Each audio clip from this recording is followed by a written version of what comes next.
¿Cómo estás, iglesia, en esta mañana? Hemos estado celebrando y hoy estamos cerrando la semana más espectacular en la historia de la humanidad y en el calendario cristiano. No hay otra como esta, ni tan siquiera la Navidad. Con todo y que celebramos el nacimiento de Jesús y hay regalos y hay fiesta y es quizás la época del año más tierna y más romántica que vivimos, Navidad, esta semana es la semana más espectacular y más poderosa de todas porque se libró la mayor batalla en la historia de la humanidad. El Hijo de Dios pagó el precio por nosotros. El Hijo de Dios entró en Jerusalén, así comenzó la semana.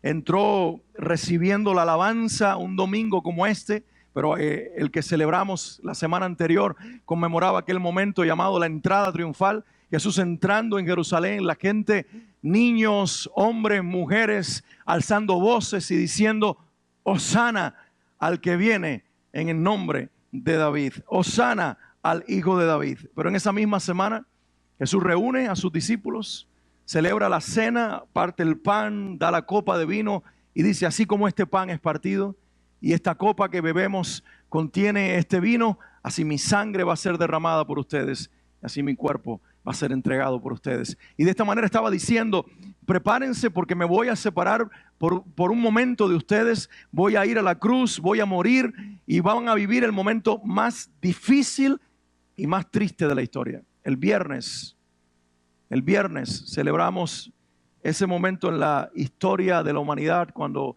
el Hijo de Dios, sin necesidad de morir, sin necesidad de dar su vida, porque se encarnó y se hizo hombre como nosotros, murió en la cruz.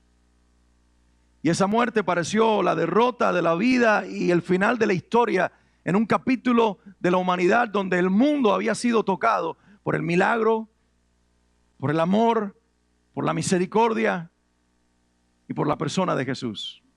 Los que lo vieron vivir, inclusive sus discípulos, vieron por terminadas sus esperanzas en aquella cruz en el monte Calvario y pensaron, es el fin, todo se acabó.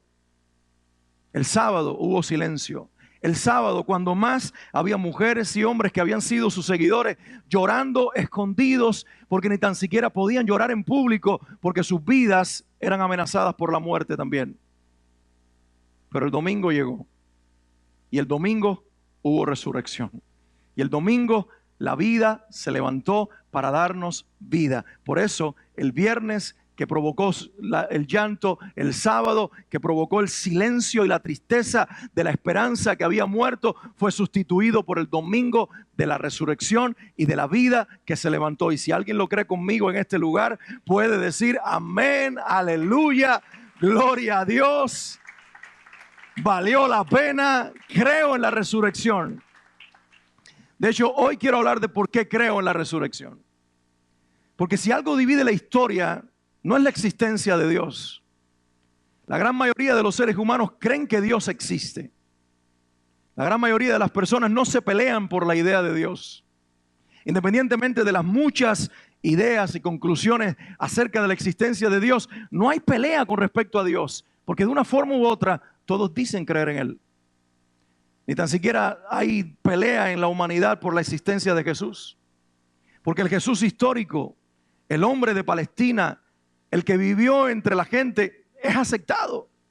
No hay problema con decir que fue un hombre extraordinario, que amó de una manera extraordinaria y que vivió de una manera extraordinaria. Eso lo acepta la mayoría y de hecho hay suficiente evidencia para creer que Jesús nació, vivió y murió. Eso no lo pelea la humanidad.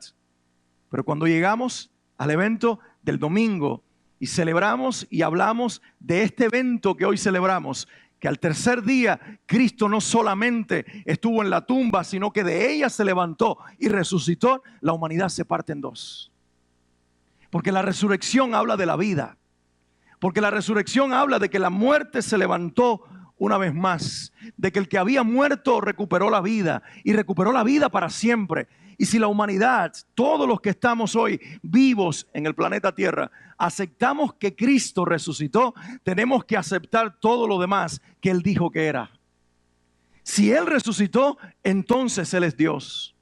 Si Él resucitó, entonces no tenía pecado, porque la muerte es la herencia de los que pecan, la vida es la herencia del que no tiene pecado. Y si Cristo se levantó de la tumba, entonces es quien dijo ser el Hijo de Dios, Dios encarnado, y por lo tanto el Salvador del mundo y el único camino para ir a Dios. Desde el comienzo hubo detractores, enemigos de la fe, y personas que intentaron negar la resurrección. Lucas, por ejemplo, nos relata un momento en que Pablo está en Atenas, en el Areópago. Era una especie de arena en la ciudad de Atenas, donde se reunían los grandes filósofos para filosofar. Porque los filósofos, ¿qué hacen?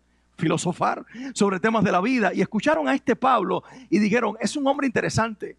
Habla de una manera que nos gustaría escuchar.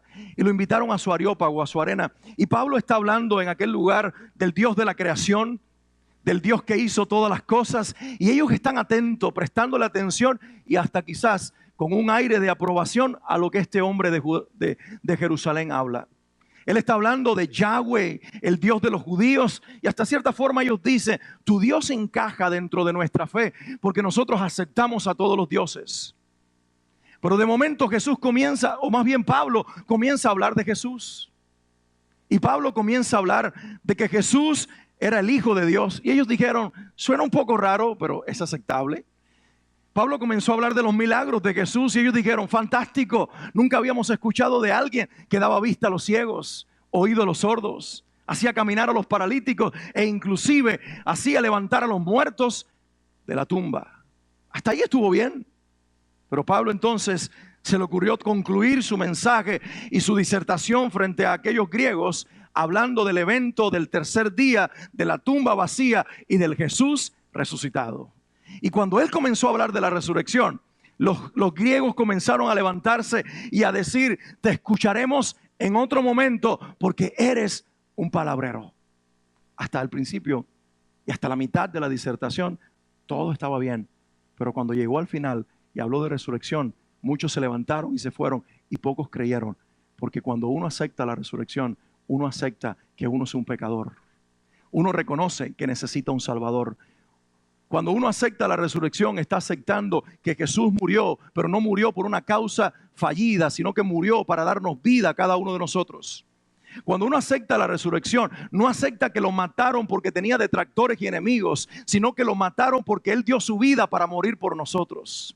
Cuando uno acepta la resurrección, tiene que reconocer que Cristo estaba muriendo en la cruz, no por causa de que lo odiaron los judíos y los religiosos de la época, sino porque su amor por nosotros fue tan grande que se cumplió lo que Él mismo dijo: nadie me quita mi vida, sino que yo de mí mismo la pongo y también tengo el poder para tomarla. Cuando aceptamos la resurrección, aceptamos todo de Jesús, pero también recibimos todo de Él. Los primeros enemigos de Jesús, y hasta el día de hoy muchos sostienen estos argumentos. Y permíteme en esta mañana compartirte dos argumentos en contra de la resurrección. El primero, cuando dijeron que Jesús había resucitado, comenzaron a decir que sus discípulos se robaron el cuerpo. De hecho, la Biblia y algunos de los discípulos escribieron que esta idea del cuerpo robado la crearon los enemigos de la cruz para silenciar las voces de los apóstoles que decían: nuestro Señor resucitó. Y tiene lógica hasta cierto punto, ¿cierto? Tiene lógica que se robaron el cuerpo. Pues permíteme en esta mañana desafiar tu lógica y decirte que no tiene lógica esa lógica. Que no tiene lógica ese argumento. ¿Y por qué no? Por una sencilla razón. Porque ¿qué causa tiene que quienes se roben el cuerpo, ladrones y profanadores de tumbas, luego sean capaces de morir por una mentira que ellos mismos crearon? La historia registra que cada uno de los seguidores directos de Jesús, Mateo, Marcos, Lucas, Juan, cada uno de los que escribió el Nuevo Testamento, Pablo, Pedro, cada uno de ellos sin excepción murió y murió valientemente, y le decían: niega a tu Cristo y su resurrección. Y ellos decían: no podemos negar algo que para nosotros es una realidad y que cuesta nuestra eternidad. ¿Cómo es posible morir por una mentira que yo mismo creé? Si yo robé el cuerpo de la tumba y yo me llevé el cuerpo de Jesús, ¿cómo voy a ser capaz de luego de morir por una mentira? La evidencia de la muerte de cada discípulo del primer siglo y de su sangre derramada allí en Jerusalén o en cualquier ciudad del mundo donde eran perseguidos los cristianos es una evidencia demasiado fuerte para probar que Jesús sí resucitó. Pero hay un segundo argumento que tiene tanta fuerza quizás como el primero, y es que decían y dicen todavía algunos que niegan la resurrección que Cristo mismo armó toda esta mentira de la resurrección y que Él mismo inclusive falseó su muerte, que Él no estaba muerto, sino que Él se hizo el muerto y en la mañana antes de que amaneciera, en la mañana o en la madrugada del domingo, Él mismo movió la piedra, salió sin que lo vieran los soldados que estaban allí y se fue a alguna parte donde terminó con María Magdalena teniendo unos cuantos hijos. Esa es la teoría inclusive de escritores como Dan Brown y otros que escribieron libros que han vendido millones de copias y que yo mismo leí. Jesús fingió su muerte, pero te voy a decir algo. Jesús no pudo premeditar los golpes que le darían en la cruz. Cada latigazo con lo que latigaron su cuerpo arrancaba los pedazos de su piel. Cada golpe que le daban en la espalda le iba arrancando no solamente piel, sino también tejido y con ellos células y hacía brotar sangre y se iba desangrando.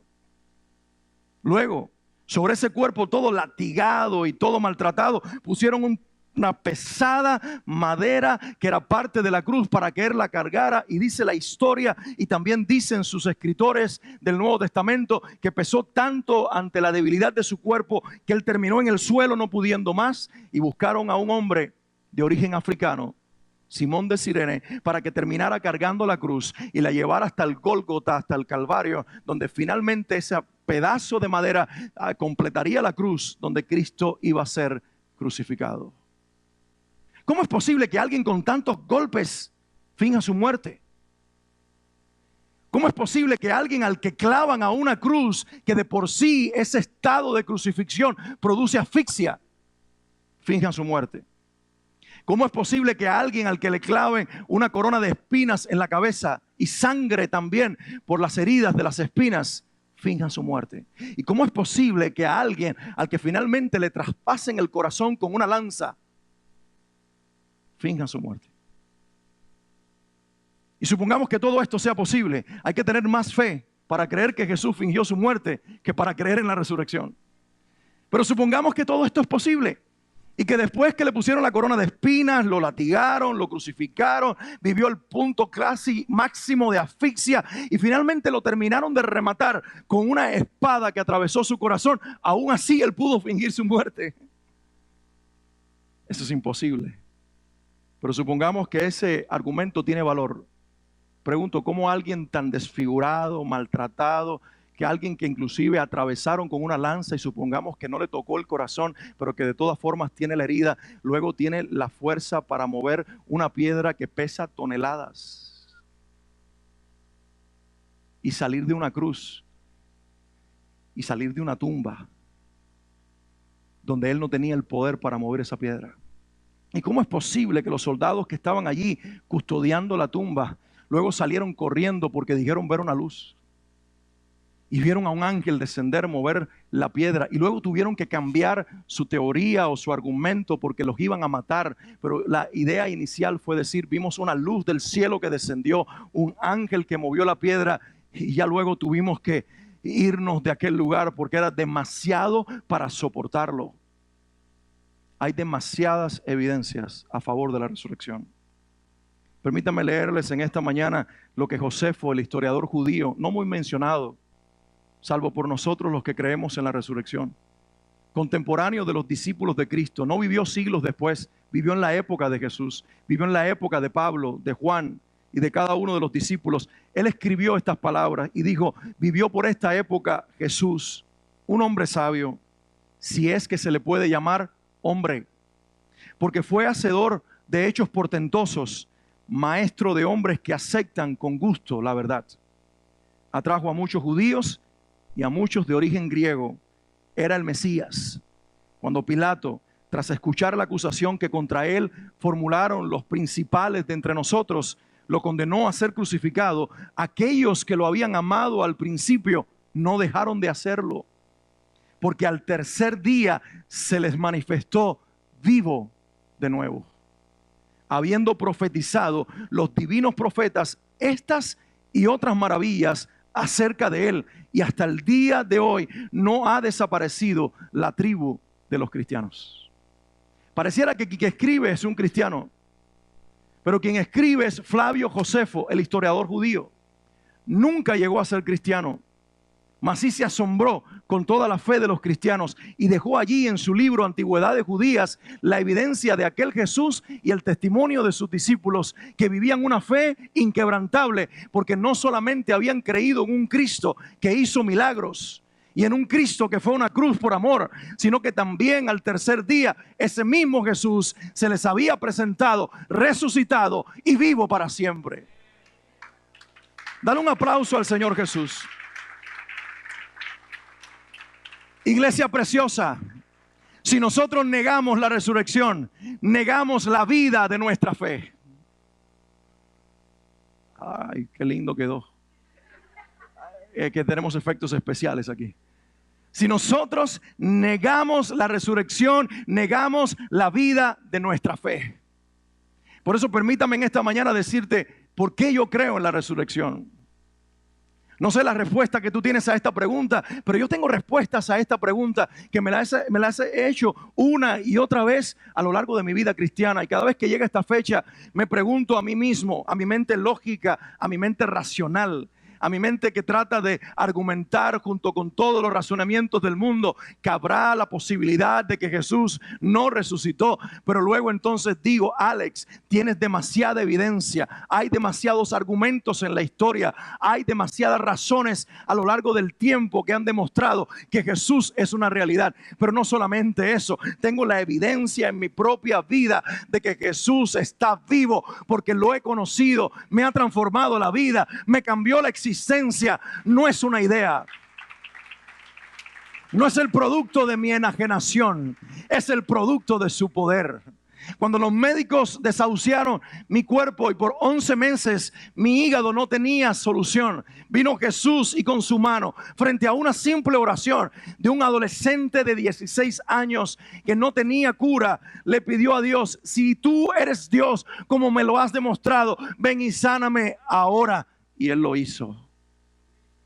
Y preguntarás, ¿y por qué no lo hizo con mi familiar? ¿Y por qué no lo hizo con mi abuela? ¿Y por qué no lo hizo con mi mamá? Bueno, porque quizás ellos habían cumplido su propósito y ya era hora de que vieran o al Salvador cara a cara, o quizás vivieran un destino eterno. Pero conmigo había muchas cosas por delante, y en parte esta mañana para decirte que Jesucristo es la persona más grande de mi vida y puede ser la tuya también.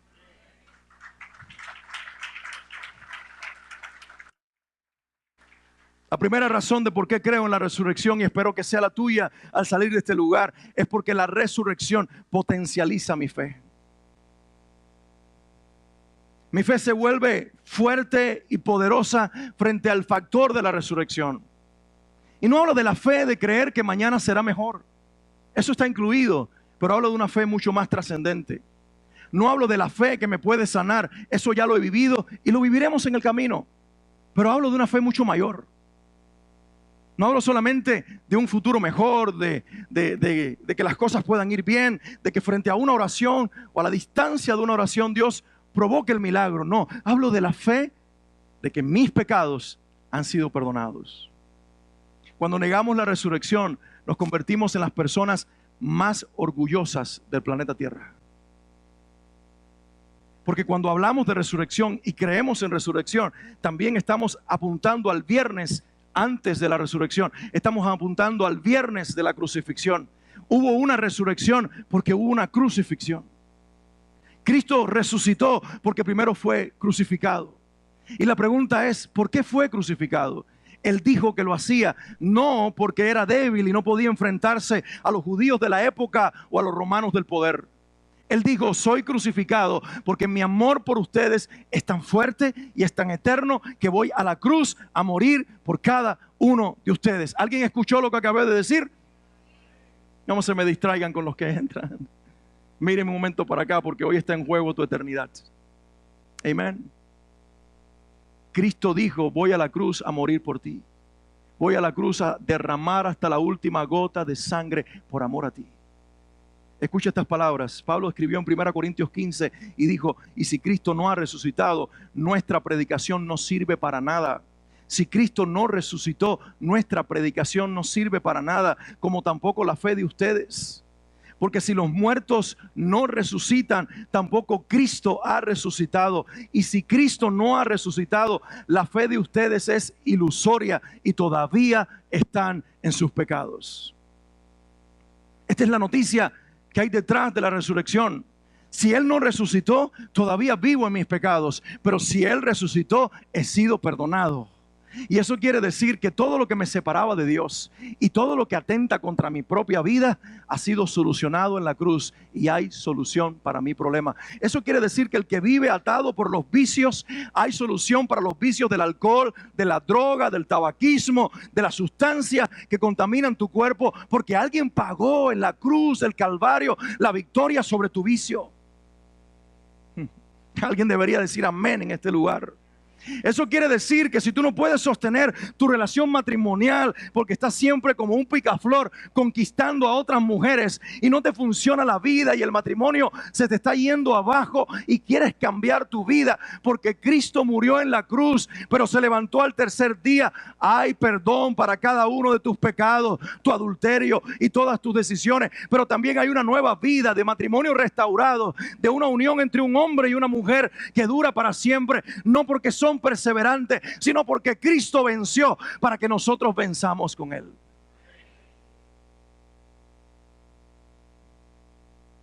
Mi fe es potencializada. Creo que mis pecados a mis 16 años fueron perdonados. Pero también creí cuando abracé a Jesús que lo que venía en el futuro y mis errores y mis faltas y mis equivocaciones iban también a ser perdonadas, porque cuando uno viene a Cristo el pasado es solucionado, el presente es cambiado y el futuro es garantizado. Esa es la esperanza de la resurrección, que cada día sobre nuestras vidas camina a nuestro lado el que está vivo, y cuando estamos débiles Él nos da su fuerza, y cuando estamos incrédulos Él provoca nuestra fe, y cuando no vemos nada Él nos guía porque Él lo ve todo. Tu fe y mi fe es potencializada, pero lo mayor de todo es mi conciencia y tu conciencia calmada y perdonada, porque Él pagó con su última gota de sangre por cada falta, error y pecado que toda la humanidad cometió, incluyéndonos a nosotros e inclusive los que están por nacer. Yo te invito en esta mañana que, si no lo has hecho, abraces a Jesús, porque Él no murió en vano, Él murió por ti. Él no murió por gusto, murió por cada uno de nosotros. Murió para darnos paz. Porque el mayor ladrón de paz no es la falta de dinero, no es el conflicto familiar, no es no tener trabajo o no tener salud. El mayor ladrón de paz es no tener nosotros paz con nosotros mismos. La Biblia dice que lo primero que Dios construyó fue la paz de nosotros con Dios. Luego la paz de nosotros con nosotros mismos, para luego estar en paz con los demás. Tú necesitas paz en tu corazón. Y esa paz única y exclusivamente te la da la certeza de que Cristo resucitó. Pero tengo una segunda razón de por qué creo en la resurrección. No solamente porque mi fe es fortalecida y es potencializada y se proyecta a creer que todo ha sido solucionado en Él, sino también porque mi esperanza es alimentada. La resurrección alimenta mi esperanza y alimenta la esperanza de todos los que en este lugar creemos en la resurrección. Te pregunto en esta mañana, ¿crees conmigo que Jesús resucitó?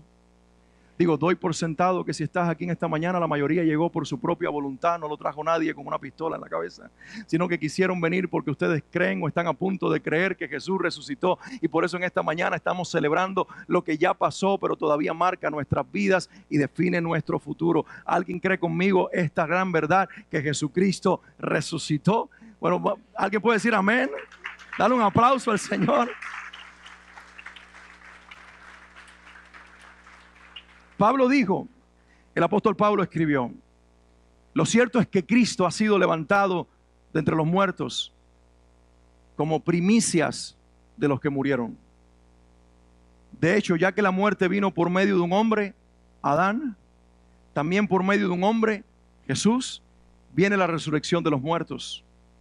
Pues así como en Adán todos mueren, también en Cristo van a vivir, pero cada uno en su debido orden. Cristo, las primicias, cuando Él venga, los que le pertenecen. Querida iglesia, porque Cristo resucitó, nosotros tenemos esperanza. Porque Cristo resucitó, cuando hemos visto morir y partir con el Señor a nuestros seres queridos que creyeron en Él como nosotros, en lugar de dejarnos caer y morir y dejarnos aplastar por la depresión, nos hemos llenado de esperanza y de cierto gozo inexplicable. Porque sabemos que aunque sus cuerpos están allí en una tumba, sus almas están tan vivas como al principio, alabando al Señor. Y muy pronto se escuchará la voz del Señor regresando, y ellos, sus espíritus se unirán con sus cuerpos, resucitarán primero, y luego con todos los que creemos estaremos con el Señor para siempre. ¿Crees tú esto? Porque si tu esperanza solo alcanza a 70, 80, 100 años a lo máximo, tu esperanza tiene fecha de caducidad. Pero si tu esperanza está puesta en el resucitado, sabes que la muerte no es el final de tu existencia, sino el comienzo de tu eternidad. El 21 de agosto del año pasado, mi mamá se fue con el Señor. Es una experiencia que no queremos vivir. Es una experiencia que produce dolor. Pero muchas veces me pregunto, desde esa fecha hasta el presente, ¿por qué tengo gozo? ¿Por qué puedo vivir alegre? ¿Será porque me enajené de la realidad? ¿Obvié, ignoré la realidad? No. No hay capacidad de olvidar a los que amamos. Lo recordamos cada día de nuestras vidas. ¿Y cómo es posible que ante el recuerdo diario haya gozo permanente? Esa es una de las evidencias más grandes que tengo de un Jesús resucitado. ¿Sabes por qué? Porque yo sé que ella creyó en quien yo creo. Y ella se levantará algún día de la tumba. Pero no solamente eso, ahora está junto con muchos de nuestros seres queridos, de nuestros hermanos de fe, de los que se nos adelantaron, alabando al Señor y viviendo por toda la eternidad en una alegría y en un gozo tan grande que no nos puede provocar a nosotros tristeza su partida, sino por el contrario, esperanza de reencontrarnos con ellos como nos reencontraremos con el Señor Jesús.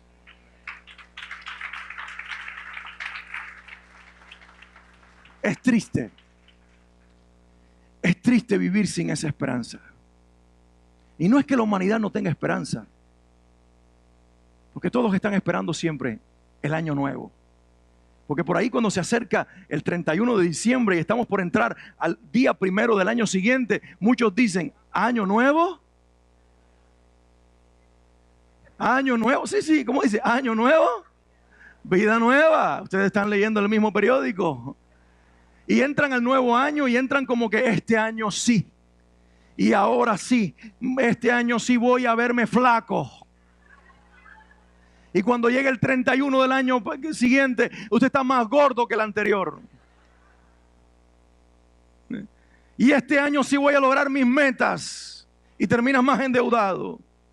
Porque los seres humanos pensamos que la esperanza va de año en año y de evento en evento. Oh, se acerca mi cumpleaños, ahora sí va a venir el año nuevo, viene una nueva oportunidad. Tengo 35 años, dicen algunos. Ahora sí estoy en la flor de la vida, dicen los expertos, que a los 35 años se alcanzan las metas profesionales. Que la gente debe estar en la parte más alta profesionalmente hablando, ganando todo lo que siempre soñó y viviendo todo lo que siempre alcanzó. Y algunos ya pasaron esa meta, ya corrieron y están preguntándose qué pasó en mis 35 años, que no me aumentaron el salario, que no me acabé de graduar, o que tal vez mis estudios no provocaron lo que yo esperaba, que me casé pero no con la princesa encantada, sino desencajada. ¿Qué me pasó a mí que no llegó el príncipe azul, sino que llegó Shrek?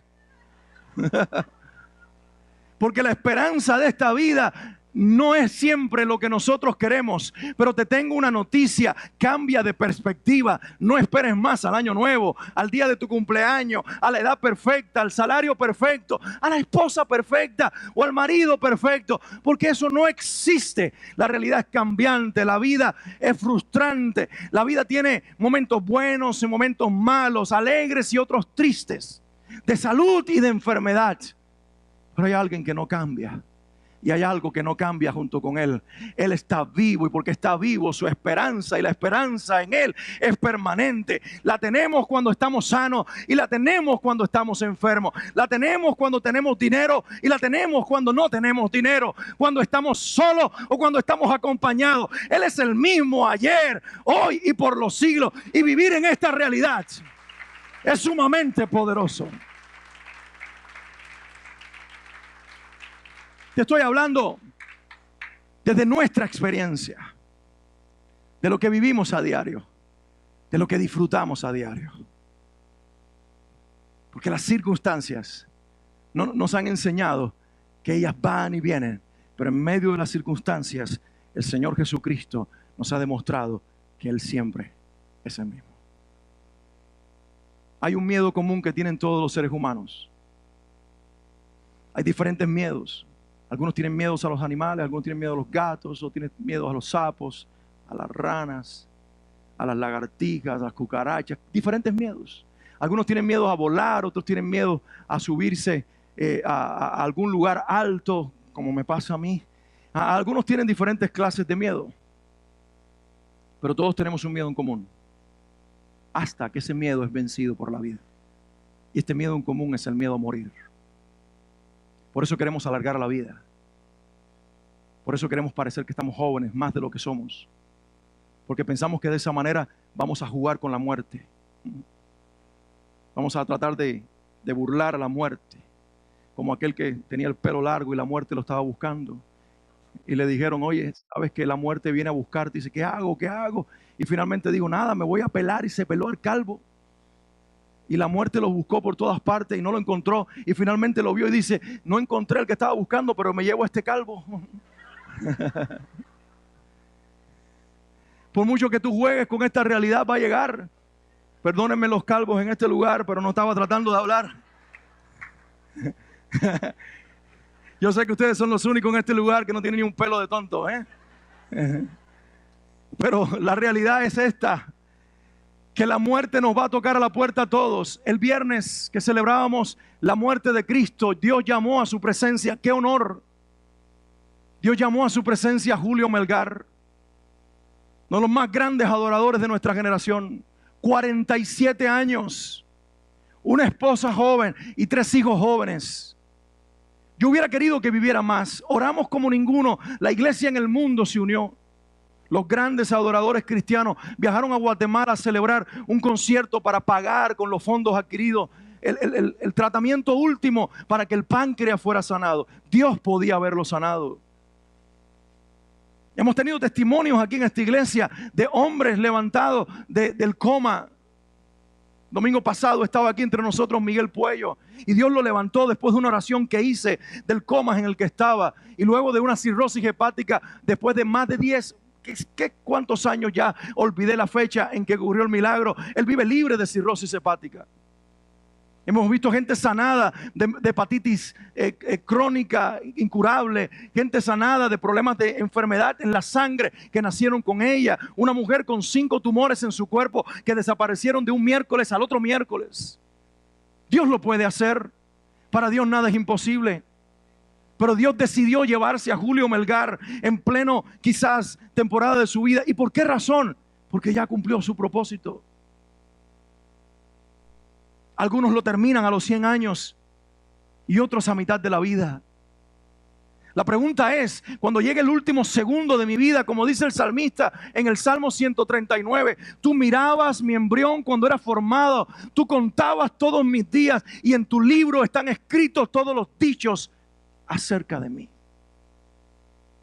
Cuando llegue el último capítulo de mi vida, la última tilde de la historia de mi vida y de tu vida, nos encontrará con miedo a la muerte, o con la misma esperanza que encontró a este hombre de Dios, no lamentando dejar una familia porque sabe que Dios va a cuidar de ellos, sino como muchos cercanos a él dijeron, lo encontró haciendo lo que siempre supo hacer, amar a su maestro y vivir a plenitud la fe hasta el último aliento.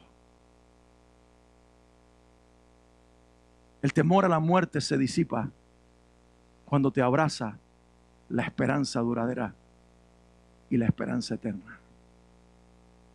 Todo lo demás tiene fecha de caducidad, pero lo de Cristo es eterno. Y además de potencializar mi fe y alimentar mi esperanza, la resurrección afirma mi victoria. Yo quisiera que en este día tú te fueras de este lugar como yo, sabiendo que somos victoriosos. Que la Biblia dice que porque Cristo venció, tú y yo, si creemos en Él y tenemos una relación con Él correcta, somos más que vencedores.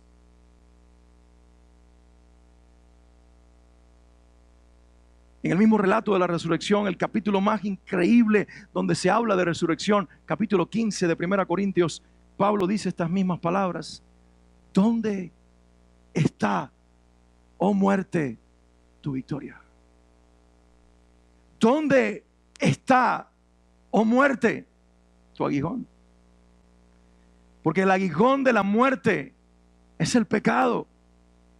Y el poder del pecado es la ley. Pero gracias a Dios que nos da la victoria por medio de nuestro Señor Jesucristo.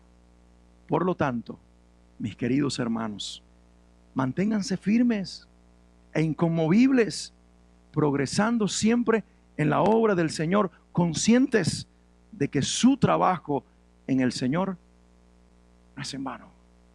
¿Dónde está, oh muerte, tu victoria? ¿Dónde está, oh muerte, tu aguijón? Y luego dice, porque el aguijón de la muerte es el pecado. Y ese pecado fue clavado en una cruz. Y ese pecado ya fue vencido. Pastor, pero yo todavía peco. Sí, pero tu pecado es cubierto por la misma sangre que te perdonó un día. Cada vez que lo miras y le dices, mi Señor, yo sé que tú me perdonaste y que tu perdón alcanza esta falla. Los que estamos en Cristo somos perdonados cuando pecamos, pero también el Espíritu Santo nos pone un deseo para no vivir la vida que vivíamos antes, arrastrándonos. Por eso alguien dijo que cuando tú y yo estamos en Cristo, si pecamos, no es porque lo premeditamos, es porque tropezamos. Pero la buena noticia es que si el justo en Cristo tropieza 7 veces, se cae 7 veces, 7 veces lo levantará Dios. Eso dice la Escritura. Por eso ahora podemos morir seguros. Porque un día Él nos levantará. Porque un día escucharemos su voz. Por eso ahora podemos ver que nuestros seres queridos se van y nosotros extrañarlos mientras ya no están entre nosotros. Pero esperar el día que con el Señor ellos también serán levantados y juntos estaremos para siempre. Los que vivimos en Cristo, vivimos en la victoria. Y no es la victoria de que todo nos vaya bien. No es la victoria triste y efímera de este mundo que te dice que para ser vencedor y victorioso tú tienes que tener demasiado dinero. Porque hemos aprendido que los cristianos tenemos victoria con mucho dinero en el bolsillo o sin dinero en el bolsillo. Hemos aprendido que los creyentes en Cristo tenemos victoria cuando nuestro cuerpo está sano y cuando nuestro cuerpo está enfermo. En el año 2008 un padecimiento en el corazón me llevó al hospital. Y cuando estoy ahí en el hospital por 3, 4 días, me pregunto en mi frustración de estar en una cama, ¿y yo qué hago aquí, mi Dios? Yo no tuve respuesta de Dios, hubo silencio. Pero a 2 pasos de mí, en la cama de al lado, había un viejito de nombre Marcelino, cuya esposa por 30 años había orado por él. Lo había intentado llevar a su iglesia una y otra vez y él siempre se había negado. Pero entonces hizo Dios que todos los que venían a visitarme y este servidor se acercaran a la cama de Marcelino y le hablaran del Señor de nuestra vida, de la esperanza que teníamos en Él. Oráramos por Él y le dijéramos, vas a salir de este hospital y el Señor quiere abrazar tu vida, regalándote el don de la salvación. Y recuerdo que cuando yo me iba, él se quedó en la cama de aquel hospital y antes de irme me dijo: pastor, yo también me voy a ir de este hospital y te voy a visitar a tu iglesia. El domingo siguiente, en el auditorio de la escuela donde nos reuníamos, entraron dos personas, un hombre y una mujer, ancianos, tomados de las manos, y venía un señor bajito, gordito, risueño, pelón. Y me sonrió y me miró a la distancia y lanzó un grito para que yo supiera, era muy gritón ese hombre. Y ahí estuvo con nosotros hasta el día de su muerte. Y entonces yo entendí que 3 días en el hospital había sido el propósito de Dios para garantizarle la eternidad a ese hombre que había resistido de ella por demasiado tiempo. Somos victoriosos aún cuando estamos enfermos. Nuestra vida cumple propósito aún cuando estamos abrazados o atados a una cama de hospital. Nuestra victoria es trascendental. Nuestra victoria es increíble porque no es nuestra. Porque no depende de lo que tenemos o de lo que vivimos. Depende del que vive para siempre. Somos victoriosos porque Él es victorioso. Yo quisiera que en este día cada uno de los que estamos aquí nos fuéramos con esta tranquilidad y esta seguridad a nuestras vidas, a nuestra casa y con nosotros. Yo quisiera que al salir de este lugar en esta mañana tú pudieras salir con la misma fe que muchos en este lugar tenemos, con la misma esperanza que tenemos muchos aquí y con la misma victoria que vivimos cada día los que creemos en Él. Y quizás cuando tú miras la vida de algunos de nosotros dirás: ¿de qué victoria me hablas? Dirás: no mires mi humanidad, no mires mis padecimientos, no mires mis carencias, no mires lo que me falta. Mira el poder de la fe que todos los días me levanta y me hace vivir gozoso en mi Señor resucitado. No hay mejor vida que aquella que se descubre en Jesucristo. La pregunta es: ¿la abrazaste? ¿O tienes una fe intelectual? Una fe solamente que está aquí en la mente. Dios existe, está bien, lo acepto, pero no transforma tu vida. O eres de los que ya entendiste que cuando se cree en Dios, se cree con todo y se le entrega todo. Porque la verdadera fe no es la intelectual que reconoce que Jesús es el Hijo de Dios, que murió en una cruz y resucitó al tercer día. No es un reconocimiento intelectual, es una rendición total. Es decirle: pongo mi vida en tus manos, porque ahora entendí que la única forma de vivir la vida es siendo tú el centro de ella. Y los que tomamos esa decisión no nos arrepentimos. Hoy tengo 42 años. En unos meses cumpliré 43. Tomé esta decisión cuando tenía 16 años. Ha pasado algún tiempo. Yo no tenía canas, no tenía unos huecos aquí. Yo era flaco. Mi cara era más delgada y mi nariz más pequeña, se los aseguro. O al revés, no sé. Pero desde ese día hasta la fecha, la experiencia que he tenido ha sido más maravillosa que ninguna otra. Y mire que cuando conocí a Swanley, dije: wow, es increíble. Y miren que los 20 años a su lado han sido increíbles, pero no ha sido ni por ella ni por mí, ha sido por Jesús. Y miren que cuando me pusieron a Michelle en el año 2005 en los brazos, casi me caigo al suelo al ver en mis brazos a un pedacito de mí. Pero no puedo comparar esta experiencia con la de mi Señor, porque ella es el fruto de Cristo en nuestras vidas. Y cuando llegó Isaac en el año 2009 y volví a tener la misma experiencia, dije: mi Dios, pero con todo lo grande que son estos niños para nosotros, no pueden competir contigo, porque tú eres el centro de nuestras vidas. De hecho, nuestra vida gira y depende de Él. Cuando hemos estado en los lugares donde uno se queda pasmado con la arquitectura y dice: wow, no puedo creer que esto lo hayan hecho los hombres. Y uno camina por las calles de preciosas ciudades y ve las arquitecturas, luego miro un poco más arriba y digo: Señor, pero nada te supera a ti, porque todo esto es un reflejo de ti.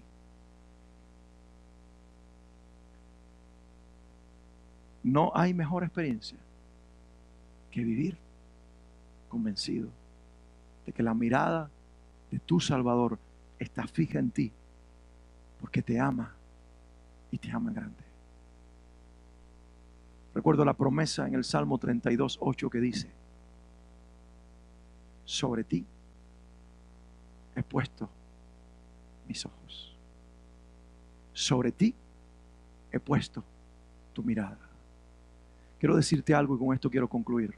No estás aquí en esta mañana por casualidad. Estás aquí porque Dios puso la mirada en ti. Porque Dios te amó demasiado como para dejar que tú te formaras en el vientre de tu madre. A lo mejor algunos de ustedes pensaron abortarlos, pero aún así perseveró la vida y naciste. A lo mejor algunos de ustedes al nacer estuvieron entre la vida y la muerte y sin embargo sobrevivieron. A lo mejor algunos de ustedes estuvieron al borde de la muerte en algunas ocasiones, como me pasó a mí. Pero aquí estamos, de pie y vivos. Y no es por casualidad, es porque Dios apostó a nuestra vida, porque quería que nosotros conociéramos su vida y fuéramos impregnados de su vida. Y quizás tú has probado demasiadas cosas que te han producido demasiada felicidad y demasiado éxtasis. Pero créeme, nada puede producir tanta felicidad, ni nadie puede producir tanta felicidad y tanta realización como Jesucristo resucitado y vivo para siempre.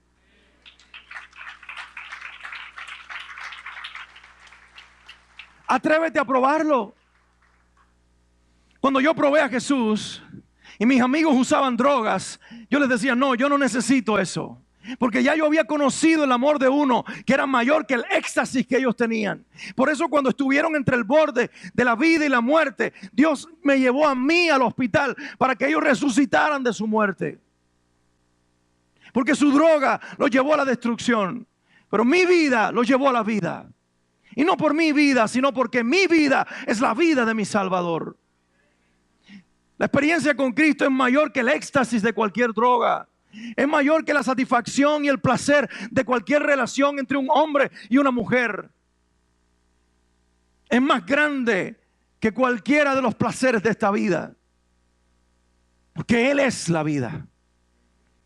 Él es la vida. Y cuando tú recibes a Jesús, comienzas a vivir. Tu mundo puede estar patas arriba, pero tú estarás derecho y estarás con ánimo de vivir. Tus familiares podrán estar enfermos, pero tú estarás de pie y estarás con alegría.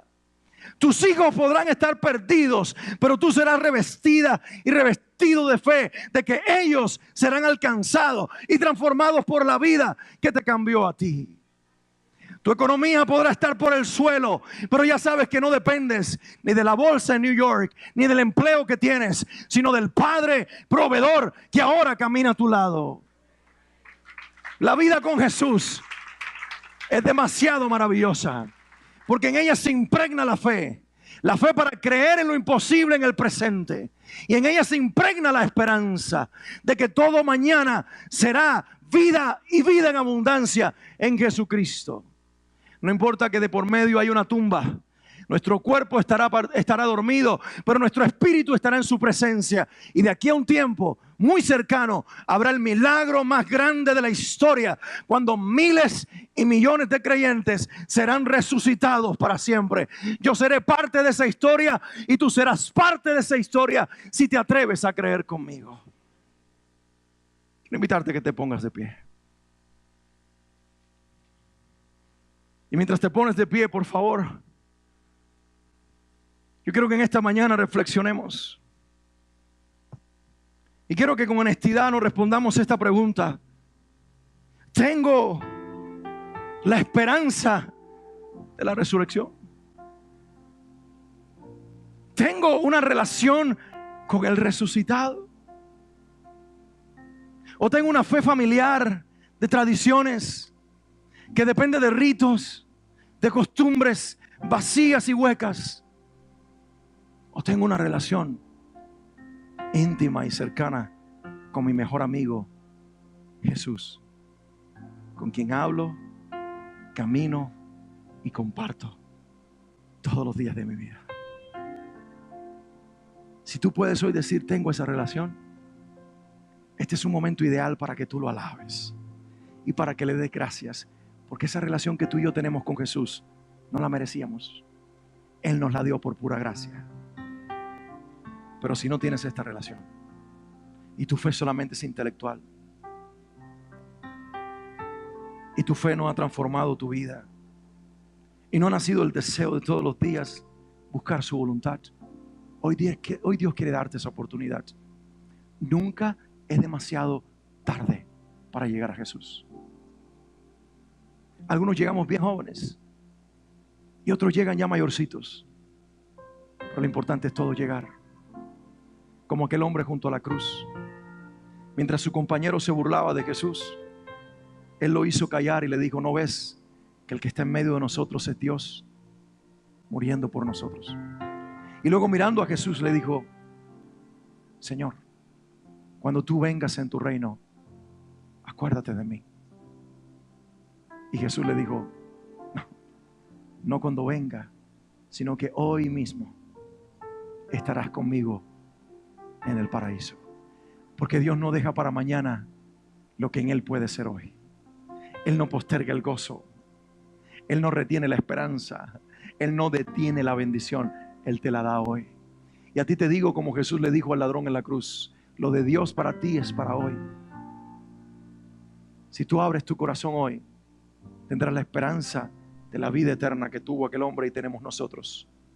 Y vivirás la vida no perfecta, porque esta vida en la tierra no es perfecta, pero en medio de la imperfección de esta vida tendremos esperanza y tendremos paz. A lo mejor estás deprimido. Maybe you feel depressed. Are you asking why? Why am depressed? ¿Por qué estoy deprimido? There is no medicine for depression. There is no human solution for sadness. It's just Jesus. He's the answer. Él es la respuesta. Nuestros problemas no son mentales. Nuestros problemas no son psicológicos. Nuestros problemas no son físicos. Nuestros problemas tienen una raíz espiritual. Y el único que puede solucionarlo es Jesús.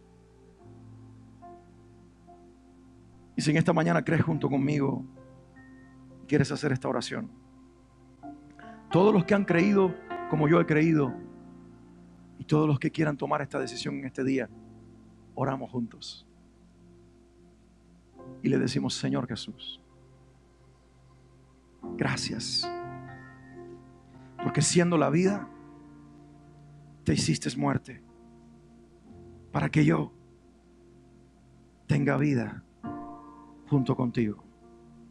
Gracias, porque siendo sin pecado, te hiciste pecado para vencer mi pecado. Gracias, porque siendo uno con Dios, te separaste de Él para que yo, separado de Dios, ahora por medio tuyo pueda ser uno con Él. Gracias, Jesús, por perdonarme, por amarme y por darme vida en la cruz. Gracias, Jesús, porque te levantaste al día tercero y tu resurrección es mi esperanza. Ahora, en el nombre tuyo, Jesús, recibo el amor del Padre Dios, recibo el perdón de mis pecados y recibo el don de la esperanza. Gracias, tú eres mi Señor, tú eres mi Salvador y tú eres mi Dios. Creo que tú eres todo para mí. Abrázame con tu amor, con tu misericordia y con tu poder. Cristo Jesús, Señor mío y Dios mío, gracias, muchas gracias por amarme. Amén. Un aplauso al Señor. Quiero preguntarte, no sé si alguno de ustedes en esta mañana tomó la decisión de orar esta oración por primera vez. Pero si tomaste esa decisión, no queremos que pase esto por alto. Queremos celebrar contigo. Y yo quiero pedirte que si tomaste esa decisión, levantes tu mano en el lugar en el que estás. Si fue hoy la primera vez que le invitaste a Jesús a venir a tu vida, no tengas pena de hacerlo. Todos aquí los que estamos presentes lo hicimos un día. Así que levanta tu mano en el lugar en el que estás y dime: yo hoy oré por primera vez esa oración. Y aunque no entiendo todo lo que hice, algo dentro de mí me dice que valió la pena hacer esta oración. Me gustaría ver en el medio. Sé que algunos tomaron esta decisión. A veces hay vergüenza, hay cierto temor, hay cierta pena. Te invito a que la pongas a un lado y me dejes ver tu mano levantada. ¿Quién hizo esta oración hoy por primera vez? Déjame ver tu mano. Déjame ver tu mano. Dios te bendiga a ti en este día. Yo sé que a veces uno ahí pelea porque me están mirando, me están viendo. Yo voy a ser el único o la única. Pregunto, quizás estuviste en alguna de nuestras reuniones anteriores y tomaste esta decisión y hoy te motivas a decir: otra vez lo hice, pastor. Hay alguien aquí entre nosotros que, aunque lo hice una vez, hoy lo está reafirmando otra vez. Hay algunas manos. Les da un aplauso a ellos en este día. Y mientras ustedes me dejan sus manos levantadas, los que levantaron sus manos y reciben este aplauso, o el Señor lo recibe por ustedes, me dejan las manos levantadas los que la levantaron hace un segundo. Tú que oraste hoy por primera vez, ¿te animas a unirte a este grupo y decir: creo en Jesús? Creo en Jesús. Y quiero públicamente decir que no tengo vergüenza de decir: creo en Él. Porque sé que puede cambiar mi vida. Dios te bendiga en este día si tomaste esa decisión. Me encantaría abrazarte y me encantaría decirte: Dios te bendiga. Pero de manera muy especial y muy personal, déjame decirle a cada uno de ustedes que aunque yo no pueda abrazarlos a todos en este día, el Señor Jesús sí lo está haciendo. Y ahora, aunque tú no lo veas, Él está al lado tuyo y te abraza y te dice: te amo. Cuéntame tu problema, que lo voy a convertir en tu victoria. Cuéntame tu derrota, que la voy a convertir en tu victoria. Cuéntame tu fracaso, que lo voy a convertir en tu victoria. Y de aquí a un año, cuando celebremos este evento, tú serás parte de los que grite a viva voz: Él lo hizo conmigo. Yo estaba en tristeza y me hizo libre. Yo estaba en enfermedad y me hizo libre. Yo estaba sin esperanza y me hizo libre. Yo lo tenía todo y sin embargo no tenía nada. Pero cuando tuve a Jesús, ahora ya no necesito tener nada, porque lo tengo todo en Él. Eso decimos nosotros, los que cada año celebramos el evento de esta resurrección.